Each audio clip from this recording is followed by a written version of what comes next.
Desembargador Campos Amaral, nós temos um projeto chamado Projeto Memória.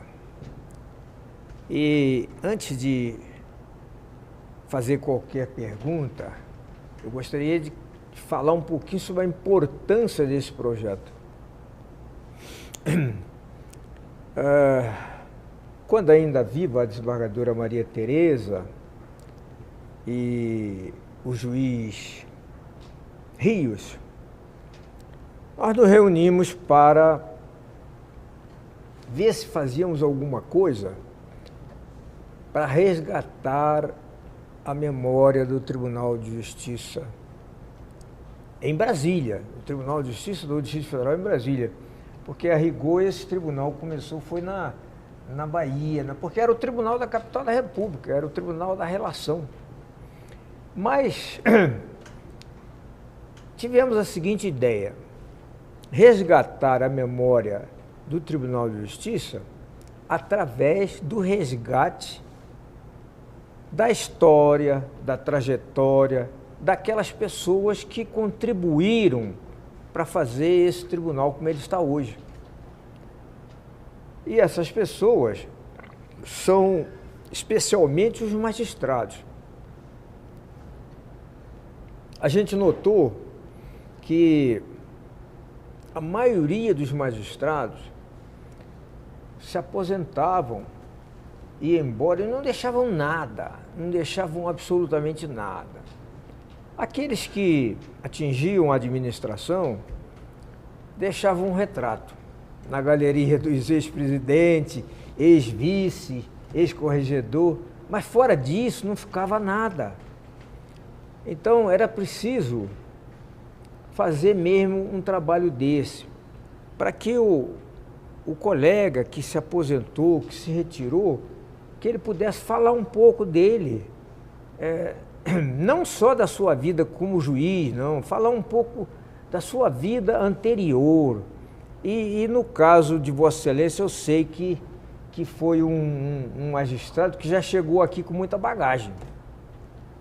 Tinha uma longa trajetória, uma longa caminhada como consultor, como membro da Ordem dos Advogados, como procurador do Distrito Federal. Então isso tudo, com certeza, será muito interessante que fique registrado aqui neste projeto Memória.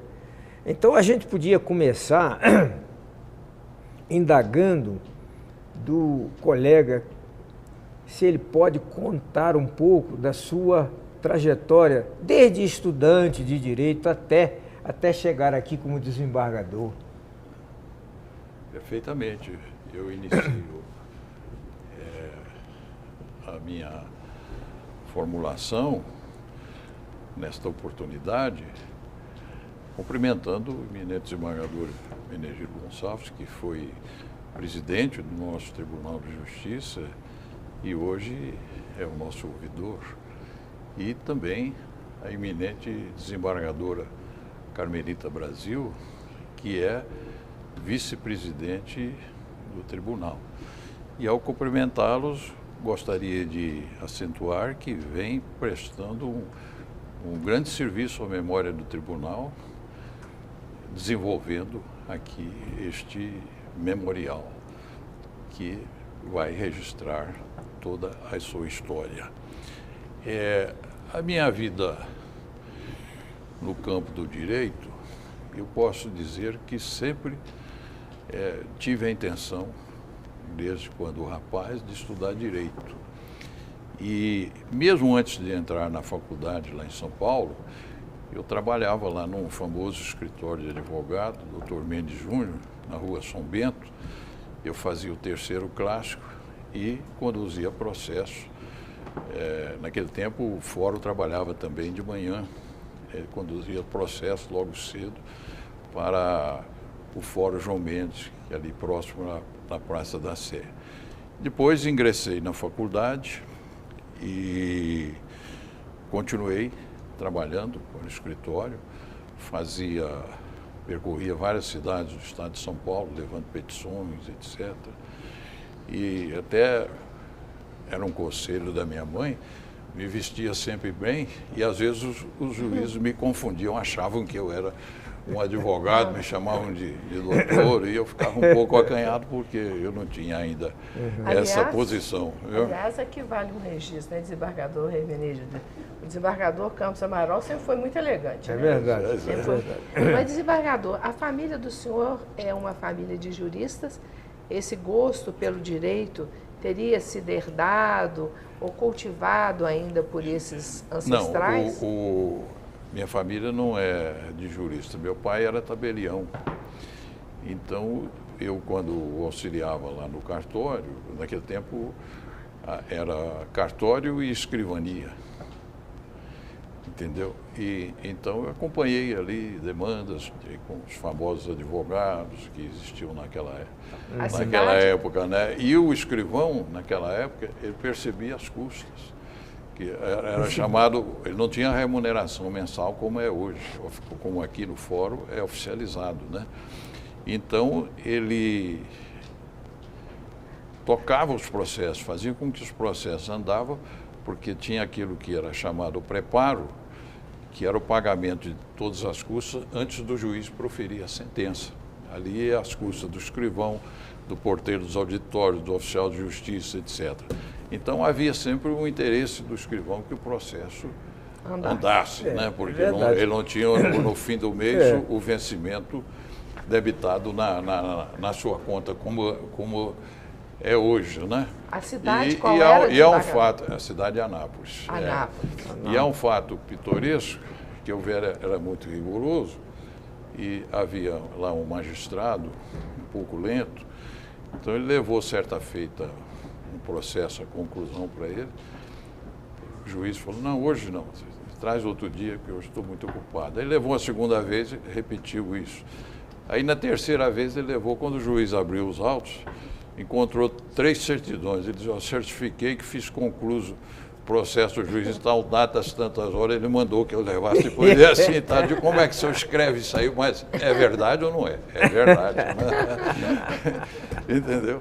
E aí, eu naquele tempo, quando eu terminei o 3º ano da Faculdade de Direito, você tirava a carteira de solicitador acadêmico. Solicitador acadêmico. Solicitador acadêmico. Aí eu abri um escritório de advocacia, de sociedade com o doutor Heitor Melo do Prado, no prédio da Ordem dos Advogados, ali em São Paulo, que foi construído pelo Noé Azevedo, que foi um presidente da Ordem, quase que crônico, permanente lá em São Paulo.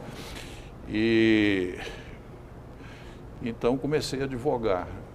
O advogado só não podia, o solicitador só não podia assinar a petição inicial, tinha que ser assinado junto com o advogado, né?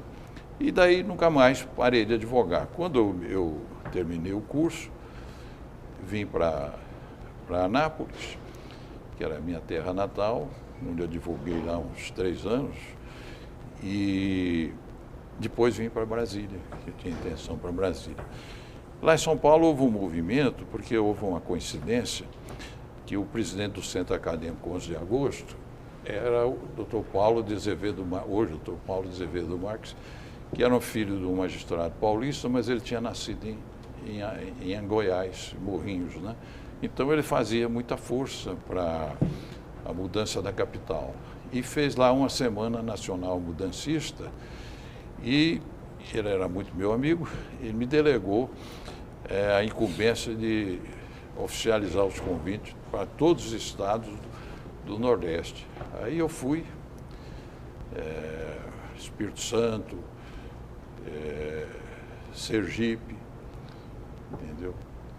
Alagoas. Quando cheguei em Alagoas, um colega lá do diretório falou, olha, era bom você ir para Recife, porque a Assembleia Legislativa de Alagoas está homiziada na Assembleia Legislativa de Recife, porque o governador, que era o governador Falcão, havia colocado a Assembleia para fora do Estado. Então eu não desci em Alagoas, em Maceió, e segui direto para Recife. e lá entreguei os convites para os dois presidentes para a Assembleia, o presidente da Assembleia de Recife, de Pernambuco, e o presidente da Assembleia de Alagoas. E essa semana mudancista, eu tenho fotografia, etc., que se realizou em São Paulo, foi um sucesso, era de apoio à mudança da capital, etc. Então depois eu vim para aqui. Mas antes de vir para Brasília, eu queria fazer se me permitirem, queria fazer um pequeno comentário que vigorava a Constituição de 1946, que era uma Constituição muito liberal. Boa Constituição. Muito boa, liberal. Mas quem cometesse homicídio tinha prisão preventiva obrigatória. A prisão não era facultativa, era obrigatória. Cometeu homicídio, o juiz tinha que decretar a prisão preventiva obrigatória. E eu fiz vários júris, tanto como defensor, como assistente de acusação. E o réu levado a julgamento, se ele tivesse um voto contrário no julgamento e o Ministério Público apelasse, ele continuava preso enquanto os recursos não fossem esgotados. Ele só saía livre se ele fosse absolvido por 7-0. Sairia do júri, né? E eu faço esse comentário para lembrar agora essa decisão do Supremo e diz que a pessoa julgada pelo Tribunal de Segundo Grau, que é o Tribunal de Justiça, está sujeita à prisão. E fico alegre, trouxe aqui o discurso que eu fiz na saudação do eminente desembargador Menegildo Fernandes Gonçalves, quando ele tomou posse como presidente do tribunal, ele me convidou para fazer a saudação. Então, são palavras que eu disse no discurso de posse e que eu vou falar entre aspas, né? Penso que há realmente necessidade de reforma da Constituição no capítulo do Poder Judiciário, especialmente no que se refere aos recursos. E o princípio que deve conduzi-la é o de que cada parte tem o direito a 2 julgamentos justos. O primeiro pelo juiz da instância singela e o segundo pelo Tribunal de Justiça através de recurso. No Tribunal de Justiça, como regra, se encerraria o litígio, salvo nos casos de sua competência originária em que haveria recurso para o Tribunal Superior.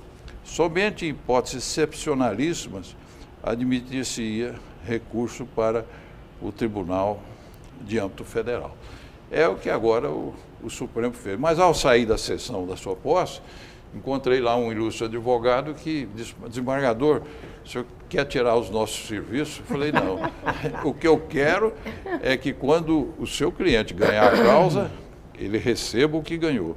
E quando ele perder, ele pague o que perdeu. Porque presentemente você ganha, mas não consegue a concretude da justiça, né? E aí, muitas vezes o cliente falece e o recurso fica aí 30, 40 anos e não se consegue, né? Então eu fiquei satisfeito com essa nova jurisprudência do Supremo.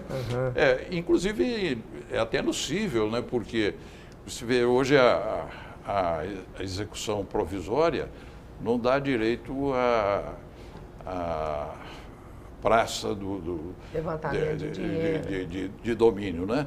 Então eu acho que há uma presunção de inocência que eles alegam existir. Mas se há uma decisão do juiz, se há uma decisão do Tribunal de Segunda Instância, então essa presunção já está um pouco quebrada, né? Está um pouco quebrada. E se houver um erro, o Tribunal Superior corrigir, ou então, no caso de haver uma praça, a pessoa perdeu bem, depois não ter condições de recompor, eu acho que são os riscos da vida, né? Há uma frase de Guimarães Rosa, no seu livro Grandes Sertões e Vereda, que ele diz o seguinte: viver é perigoso.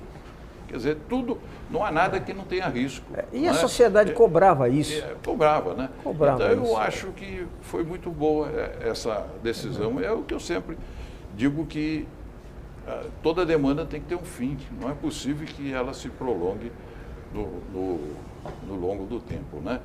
Bom, aí, em relação à minha carreira, eu depois fui procurador do Distrito Federal, fui procurador-geral, pratiquei vários atos aí no tempo. Lembra de algum assim relevantes, Barão? Lembro. Foi o último prefeito do Distrito Federal, porque naquele tempo o prefeito era nomeado pelo presidente da República e não havia Câmara Legislativa. Né? Era o Senado que legislava. Então ele tinha todo o poder, o prefeito, né? Era um delegatário do presidente da República, né? Ele me designou, eu tive a honra de ser o último secretário, porque o procurador-geral tinha o status de secretário de Estado, né? Eu fui o último que ele convidou, mas com o passar do tempo na administração, ele não fazia nada sem me chamar, pedir a minha opinião, às vezes até assunto que não era da minha alçada, né?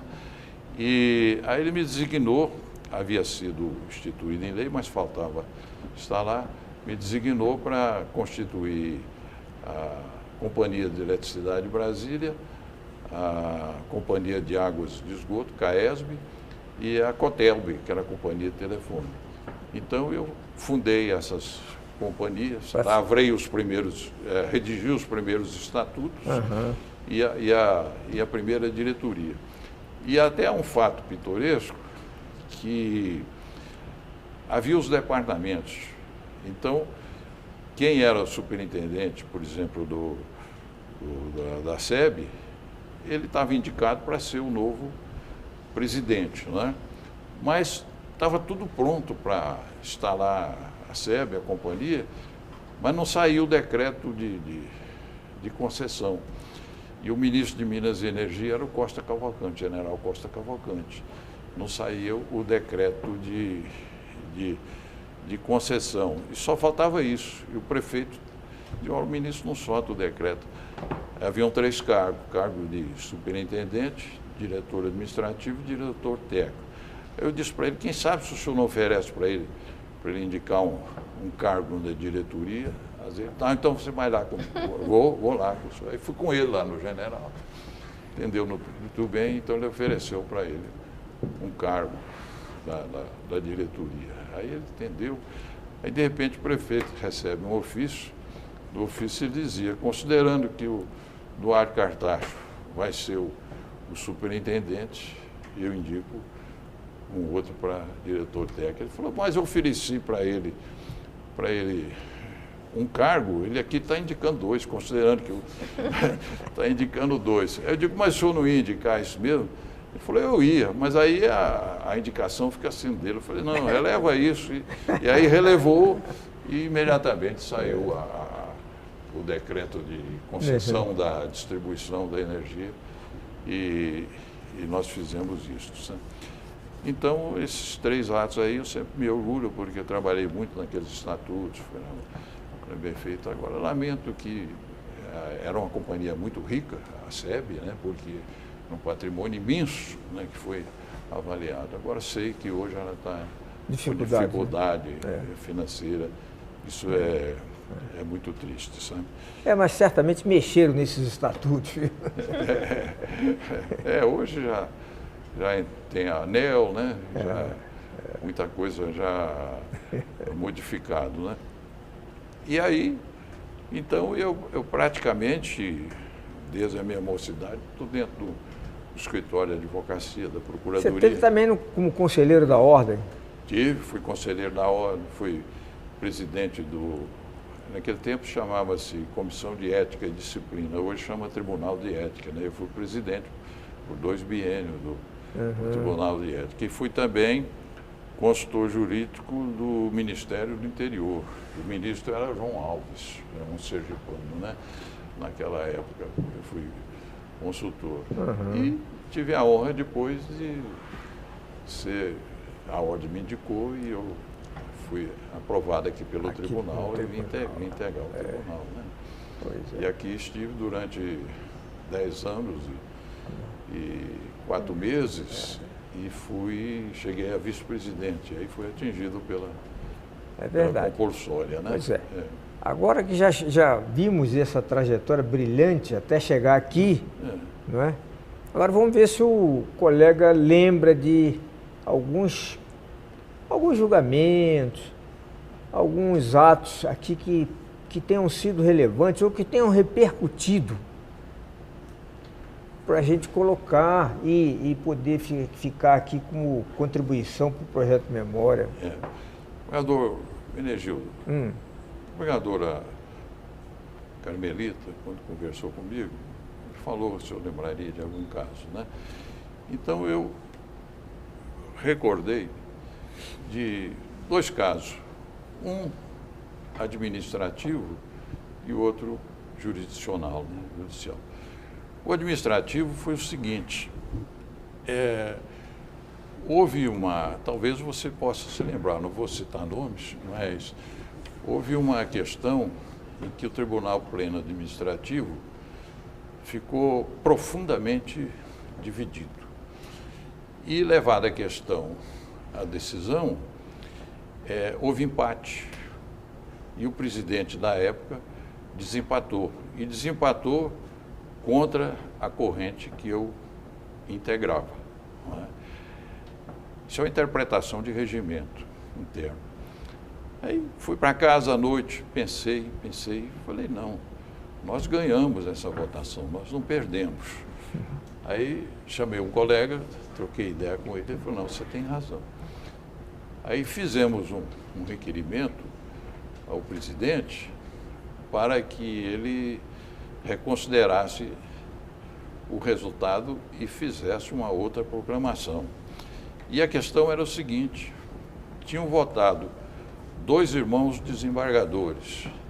O primeiro votou conosco e o segundo votou contra. Então, o segundo estava impedido pelo regimento, ele não podia ter votado, então o voto dele era nulo. Ele não podia ter votado, né? E como ele não podia ter votado, não houve empate. A nossa corrente tinha vencido. E o presidente, então, acolheu essa nova petição que eu fiz, o colega subscreveu, e inverteu o resultado. Isso é uma norma do regimento que diz que quando um desembargador, se tem 2 desembargadores irmãos, o primeiro que votar, o segundo fica impedido. Né? O mérito da questão não tem lá grande relevo, né? Mas eu não me lembro mais exatamente, mas a questão mas foi interessante. Regimental, né? Agora, no caso jurisdicional, e eu fui procurar lá nos meus alfarrábios, encontrei aqui a apelação civil 011-017-157-4/99. Tratava-se do seguinte, quando foi implantado o Plano Real, o dólar estava ao par. Quer dizer, R$1 valia $1. E isso permaneceu por um certo tempo. Então, as instituições financeiras fizeram contratos de empréstimos, contratos de arrendamento mercantil, com a cláusula de reajuste, cláusula da variação cambial. Então, se variasse o câmbio, aí havia o correspondente reajuste. Isso foi indo muito bem, até que a situação entrou novamente em dificuldade e o governo baixou um decreto aumentando a diferença cambial para 80%. Aí os bancos credores, né, que haviam empréstimo, queriam cobrar dos devedores esse aumento de 80%, que se tornaria os contratos praticamente impagáveis, né? Aí houve essa ação, e foi aplicado um princípio, até trouxe aqui em latim, com a tradução, jus publicum privatório pactis derrogare non post. As convenções particulares não derrogam às leis de ordem pública. Então, não prevalecimento da cláusula pacta sunt servanda, rompimento da base do negócio jurídico. Então, de acordo com essa jurisprudência, nós decidimos que não poderia haver a variação, o reajuste pela variação cambial. Isso eu achei uma causa importante, não que esta causa atingisse muitas pessoas, a causa talvez de uma parte, não me lembro, mas era uma jurisprudência nova que se formava, que atingiu o universo de todos que tinham tomado empréstimos ou feito arrendamento mercantil no Brasil, porque ninguém, quando eles fizeram o contrato, o real estava tão firme que ninguém contava com um reajuste de 8%, de 80% na variação cambial, né? O Pacta Sunt Servanda sempre deve ser homenageado e cumprido, mas há uns casos que estão fora disso. Esse aí parece que era um desses. É um desses, né? Então eu trouxe, que eu me lembro, esses 2 casos, né? E no mais são trabalhos que a gente fez. Bom, eu tenho um orgulho, né? Eu não gosto de dizer, mas eu sempre fui muito afeito ao trabalho, né? Então eu tenho orgulho que eu não deixei para o meu sucessor nem um processo administrativo e nem um processo jurisdicional. Deixei o gabinete zerado, né? Zerado. Mas para isso era preciso um método de trabalho, né? Eu levantava muito cedo, já começava a fazer os votos, etc., né? Porque se você deixar acumular, sabem perfeitamente que aí depois é difícil de você depois o tempo atender. Passa. Depois o tempo passa. Mas, desembargador, eu estou me lembrando aqui que o colega também foi do eleitoral. Foi. E houve também uma grande contribuição lá. Eu fui no eleitoral como vice-presidente e corregedor eleitoral, e o desembargador Jerônimo era o presidente, né? Então nós começamos lá na sede onde era ali o INCRA, naquele setor perto do setor bancário norte. Setor bancário norte, né? Perto do Teatro Nacional, e durante a nossa gestão conseguimos terminar e inauguramos aqui a nova sede. Exatamente, foi durante a gestão do desembargador Campos Amaral, do desembargador Jerônimo, que o prédio do TRE foi inaugurado. Exatamente. E nós tivemos muito trabalho na eleição de 1998, porque o governador era candidato. Então, sempre que o governador, que um governador qualquer que seja candidato, a eleição torna-se muito renhida, muito disputada, né? E eu e o Jerônimo, nós trabalhamos muito nessa eleição. Teve muito problema de transporte, né? E problema de transporte no primeiro turno. Eleitoral. Problema eleitoral, no segundo turno. E teve um fato bastante pitoresco que nós trabalhamos muito, e devo dizer que fomos o primeiro tribunal eleitoral a terminar a apuração. O segundo foi Santa Catarina, nós ganhamos por 15 minutos. Porque Santa Catarina sempre é muito eficiente, nós ganhamos 5 minutos. Mas teve um incidente que quase que derruba todo o nosso trabalho, sabe? Porque, eu não sei, eu acho que a senhora que foi relatora, que cancelou o registro de um candidato, não sei se eu posso dizer o nome. Pode, perfeitamente. Era, processo eleitoral era todo... o Tatico, lembra disso? Ele teve o registro da candidatura negado. Então, foi determinado que ao pessoal da informática do tribunal que não se apurasse os votos para ele, porque já tinha...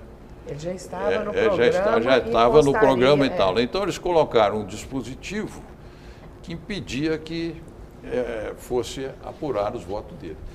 Então, lá pela meia-noite, entra no gabinete da corregedoria o doutor Emar Barbosa e falou comigo, falou, olha, desembargador, eu estou estranhando, porque é previsto que o meu cliente tenha um número muito grande de votos e até agora não saiu nenhum voto para ele.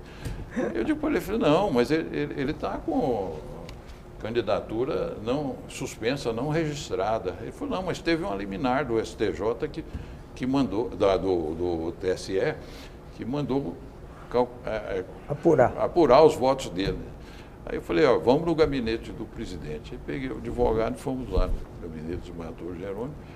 Aí o desembargador Jerônimo ficou branco, porque já tinha que o segundo colocado, que afinal ficou como suplente, já estava se considerando eleito. Por quê? Por causa da legenda, né? Entendeu? Aquilo tinha uma influência muito grande na legenda. Aí o Jerônimo mandou chamar o diretor-geral. O diretor-geral estava em casa dormindo e nós lá trabalhando, já era meia-noite, né?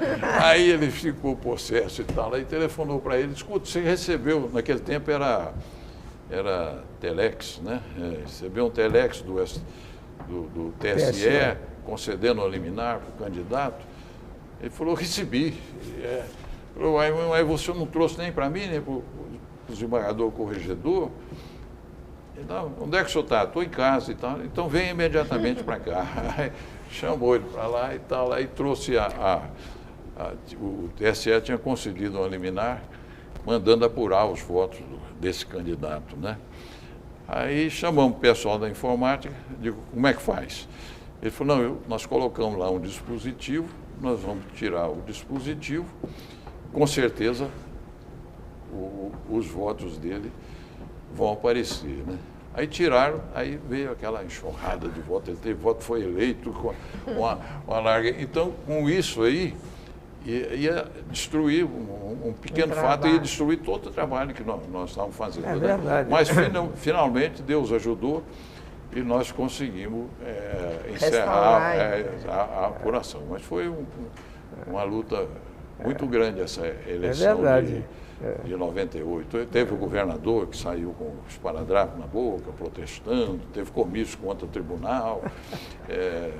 Então foi uma eleição das mais pesadas que houve aqui em Brasília. E eu me lembro, que eu vi a esplanada, saí de casa às 7 horas da manhã, cheguei no outro dia às 7 horas da manhã, eu vi o dia amanhecer ali daquela janela ali do tribunal, vendo a esplanada aparecer ali, clareando o dia, né? O sol nascendo, né?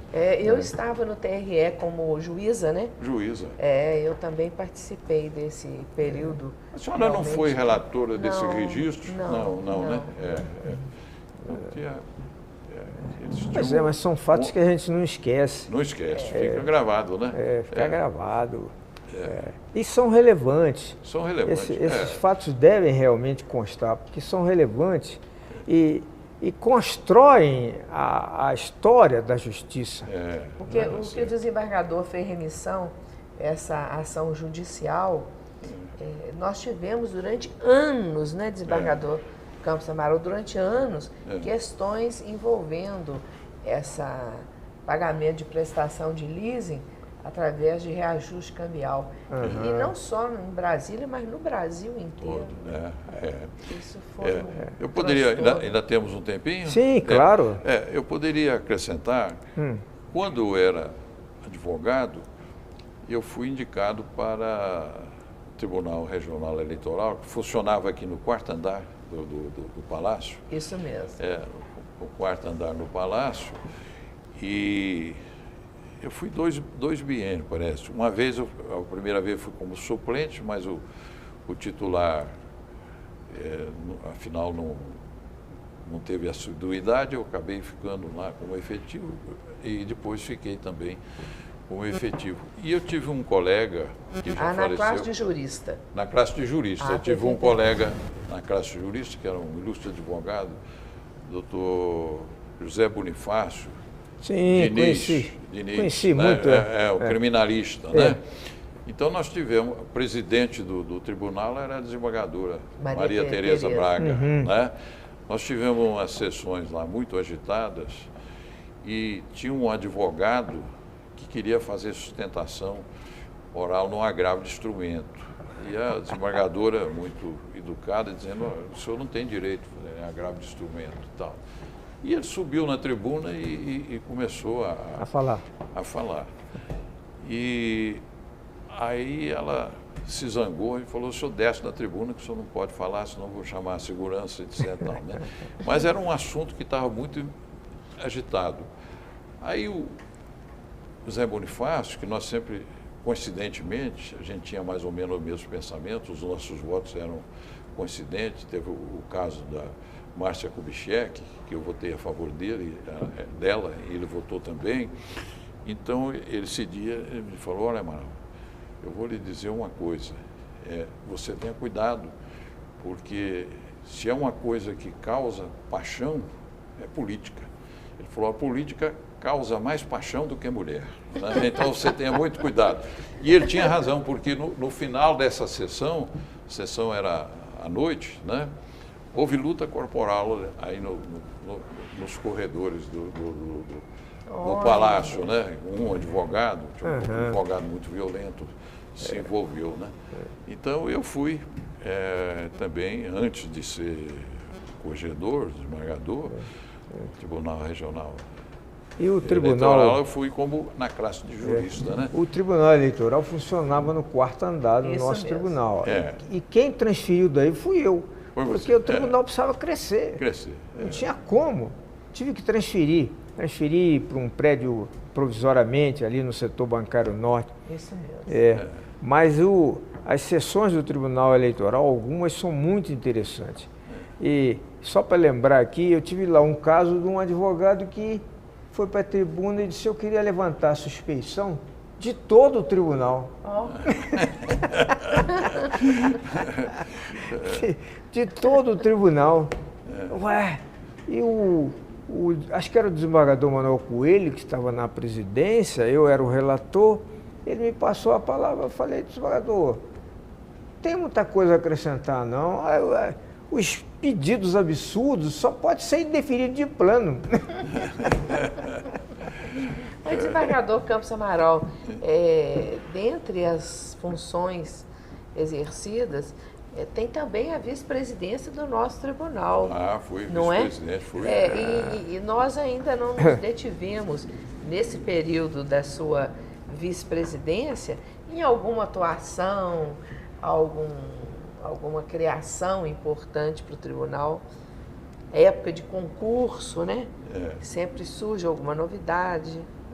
Lembra-se de algum fato? Eu fui membro da banca examinadora do concurso de juiz de direito substituto, ainda como advogado. Tive alguma indicação. Sim.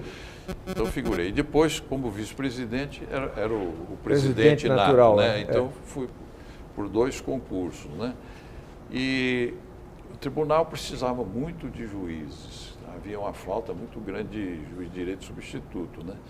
Então eu fiz um apelo aos componentes da banca.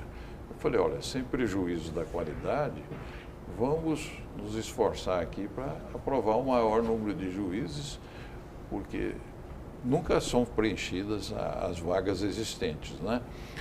Então nós fizemos Não um mudou trabalho, nada. né? Tinha do mesmo jeito. uns examinadores muito duros, né? Eu digo, olha, se o candidato tem uma boa base, o restante ele vai aprender na magistratura com os colegas mais velhos, né? E tem condições. Agora, precisa ter um mínimo um pouco mais do que o mínimo, precisa ter os conhecimentos necessários, né? Então, eu tive a sorte, porque teve concurso aí que eram aprovados 2, 3 Até candidatos. um nós tivemos. Até um, né?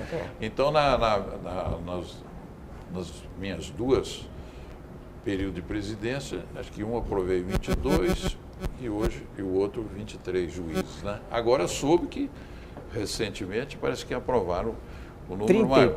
33. 33, que beleza, né? Foi recorde. Agora, você participou também, mas sabe que parece que com os tempos modernos, o trabalho vai reduzindo, né? Porque no meu tempo, hoje parece que só vai a segunda prova, Prova discursiva. os primeiros 200, não é isso? 300. Primeiros 300. No meu tempo não tinha isso. Não tinha nota de corte. Então eu levantava 6 horas, ficava 4, 5, 6 horas corrigindo provas. Eu fiz até uma tabela para não ser injusto, né? Fazer uma tabela, quem acertou isso e tal, para dar a prova. Então era um serviço pesado, bastante, pesado, né? muito. E precisa ter muita saúde para poder resistir aquilo ali. Você tem que entregar as provas corrigidas, né? Muito pesado. Hoje uma parte da prova é feita por uma entidade, não é? O chamado provão. Provão. É aquela prova primeira Objetiva. em que as questões são objetivas. Certo. Só essa. As demais continuam sendo feitas pelos membros da banca. Da banca, né? E recentemente fizemos agora, foi no último final de semana, né? Foi. Fizemos as provas discursivas, de perguntas, 43º. de sentença civil, criminal, e agora estamos corrigindo. Agora, desembargador, além desse provão, que é composto de 100 questões objetivas, nós temos mais 3 provas dissertativas.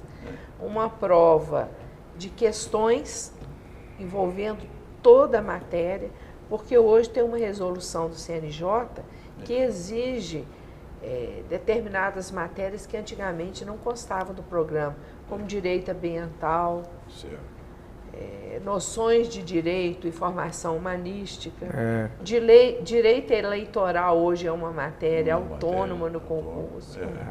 E depois uma prova também dissertativa composta de sentença. Uma sentença civil e uma sentença criminal. Eu sei que o concurso aqui ele é difícil, porque eu vejo muitos bacharéis aí, alguns até funcionários do tribunal, de muita competência e que chegam no concurso e não são aprovados, né? Entendeu? Mas tem que ser... Eu louvo, tirando aqui a minha parte, a comissão de concurso, que é uma comissão que trabalha muito, trabalho de responsabilidade e pesado, é um esforço físico também. Eu tive uma notícia, não sei se é verdadeiro ou não, porque você me perguntou, né, o que eu fiz nessa área do concurso, né? Eu lutei muito para aumentar a remuneração dos examinadores, né? Então, agora eu soube que tiraram essa remuneração. Não, mas já tiraram, mas agora nós conseguimos novamente uma previsão expressa para que eles recebam. Eles voltaram a receber. Um serviço extra, mas chegaram a um ponto de precisar de judicializar a questão. Nós temos vários mandados de segurança de membros da banca naquele período em que suspenderam o pagamento. Porque isso é um serviço extra, né? Um sacrifício. Extra e bastante pesado. Bastante pesado. Bastante pesado. Mas olha, desembargadora, Vossa Excelência, se tiver mais alguma pergunta, se não tiver, eu pediria ao desembargador Campos Amaral que completasse com o que ele bem entender, né? Mas antes que ele complete, nós gostaríamos, desembargador, de agradecer demais a sua presença, dizer que a sua passagem pelo tribunal foi muito significativa, que os seus julgados são lições que nós não esquecemos. E pela gentileza, pela delicadeza, pela presteza de aceitar o convite do memorial, nós queremos registrar os nossos agradecimentos. Certo. E eu que fico muito grato, vereadora Carmelita, vereadora Hermenegildo, por me ter feito esse convite, né, que me permitiu deixar aqui registrado, lembrar algumas coisas, né? E devo dizer que, como advogado e depois também como integrante do tribunal, eu sempre tive muita admiração e respeito pelo Tribunal de Justiça do Distrito Federal. Sobre certos aspectos, ele é diferente dos outros tribunais. Primeiro, como falou o desembargador Hermenegildo, tem uma história longa que vem desde o Tribunal da Relação da Bahia, É do Rio de verdade, Janeiro até aqui. E, em segundo lugar, porque ele é composto de magistrados originados de vários estados da federação.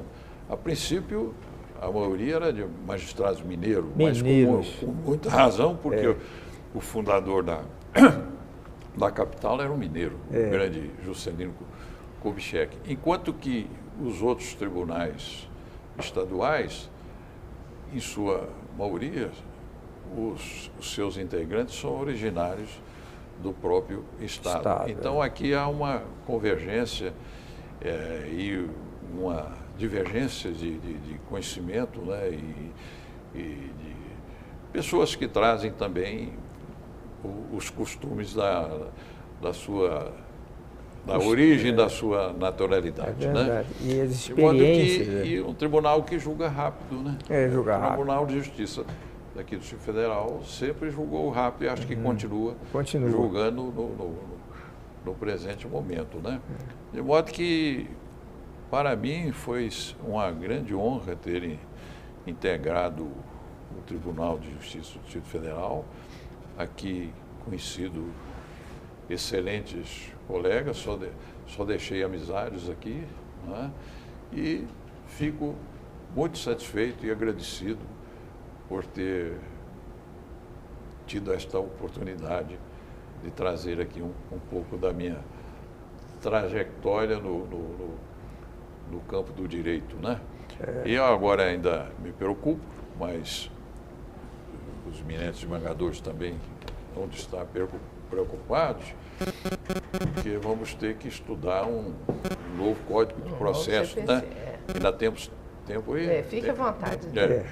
Um novo Código de Processo, porque eu estudei no Código 39, que era do Ovídio Batista Martins, né?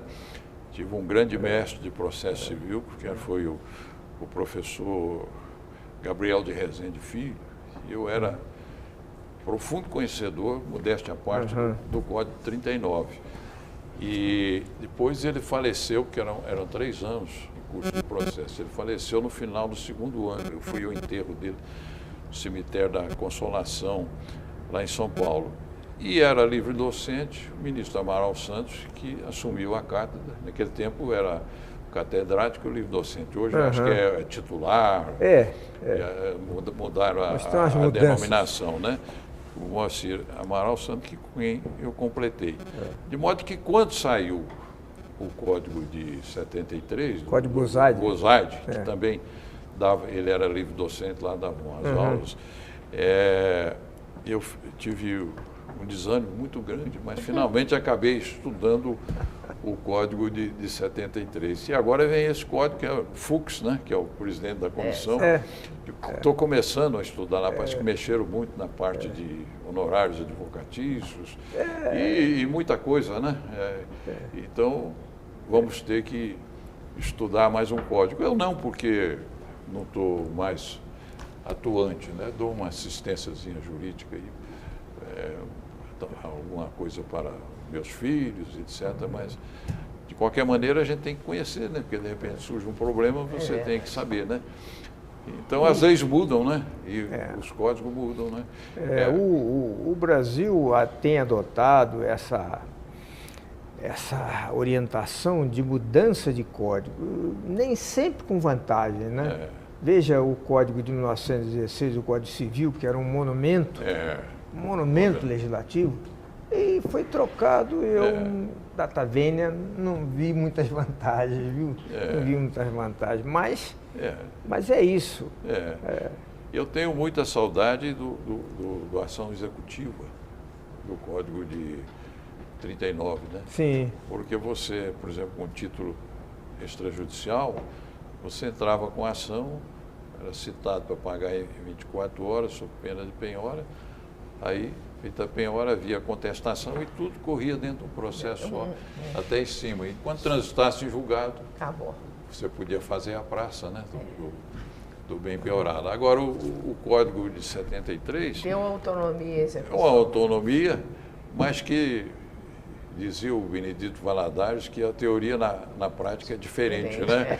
Porque aí o seguinte, aí fizeram dois processos, o processo de execução e os embargos. Duas atuações, dois processos, né? Para poder dar mais agilidade ao processo de execução. Mas não deu, porque aqui o Tribunal de Justiça, pelo menos no meu tempo, quando havia recurso especial da apelação, e era denegado, havia agravo. Enquanto o agravo não voltava do STJ, os autos dos embargos não voltavam à primeira instância. Então, eu acho que aí houve em retrocesso em relação ao Código 39. Mas sempre tudo evolui, né? Vamos acompanhar essa evolução agora. Também não podemos falar daquilo que ainda não conhecemos. Né? Eu estou começando a ler esse novo código. Vamos ver, né? É verdade. Vai dar. É verdade. Desembargadora, temos mais alguma coisa? Não. Muito obrigada, desembargador. Eu que agradeço. Vamos agradecer bem-horadamente a sua contribuição. Tá certo. Que, como sempre, foi muito relevante. Tá certo. Muito obrigado, viu? Pelo convite.